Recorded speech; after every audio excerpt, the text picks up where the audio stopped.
સુરતમાં ડિંડોલી વિસ્તારમાંથી પકડી પડાયેલા સાયબર ફ્રોડ અને હવાલા રેકેટનો મુદ્દો, જેમાં હવાલા કૌભાંડના આરોપીઓની પૂછપરછમાં નવો ખુલાસો સામે આવ્યો છે. સુરત શહેર એસઓજી દ્વારા કરવામાં આવી રહી છે તપાસ. મુખ્ય આરોપી પ્રતીક વસાવાએ મહિનામાં યુએસડીટી ખરીદવા સલીમ આરટીઓને 1 કરોડ રૂપિયા આપ્યા હતા. કૌભાંડ 200 કરોડને પાર કરે તેવી પૂરેપૂરી શક્યતાઓ લાગી રહી છે. એસઓજી પોલીસે બેંક ડેટા ભરતે તપાસ કેન્દ્રિત કરી હતી. અત્યાર સુધીમાં 5 આરોપીની આ કેસમાં ધરપકડ કરી લેવાઈ છે અને વધુ ખુલાસા થાય તેવી પણ પૂરેપૂરી શક્યતાઓ હાલમાં લાગી રહી છે. કૌભાંડનો આંકડો 200 કરોડને પાર પહોંચે તેવી શક્યતાઓ.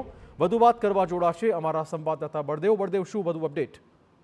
ચિરાગ, 2 દિવસ અગાઉ સુરતના ડિંડોલી વિસ્તારની અંદરથી સુરત એસઓજી દ્વારા આંતરરાષ્ટ્રીય સાયબર ફ્રોડનું એક જે રેકેટ હતું તે ઝડપી પાડ્યું હતું અને તેની અંદર જે 4 જેટલા આરોપીઓની જે ધરપકડ કરી હતી અને તેમની જે સતત જે પૂછપરછ છે તે કરવામાં આવી રહી છે. તેની અંદર જે માહિતી મળી રહી છે તે પ્રમાણે મુખ્ય આરોપી પ્રતીક વસાવાએ માત્ર 1 જ મહિનાની અંદર યુએસડીટી ખરીદેલા જે 1 કરોડ રૂપિયા છે તે એક આરટીઓ જે સલીમ નામનો જે આરટીઓ છે તેને ટ્રાન્સફર કર્યા હોવાની જે વિગત છે બેંક એકાઉન્ટની અંદર જે સામે આવી છે. આખું આ કૌભાંડની જો વાત કરવામાં આવે તો અંદાજિત 200 કરોડની વધુ પણ આ પાર છે, આંકડો જે પાર થઈ શકે છે. પોલીસે અલગ અલગ બેંક ડેટા મારફતે તપાસ કેન્દ્રિત કરી છે. તપાસો બેંકની અંદર જે આ તમામ જે ડોક્યુમેન્ટો માંગવામાં આવ્યા છે, જે એકાઉન્ટો જે મળી આવ્યા છે તેમની જે તપાસ છે ઝીણવટપૂર્વક કરવામાં આવી રહી છે. હવાલાકાંડના મુખ્ય આરોપીઓ જે છે તેમની પણ પૂછપરછ કરવામાં આવી રહી છે.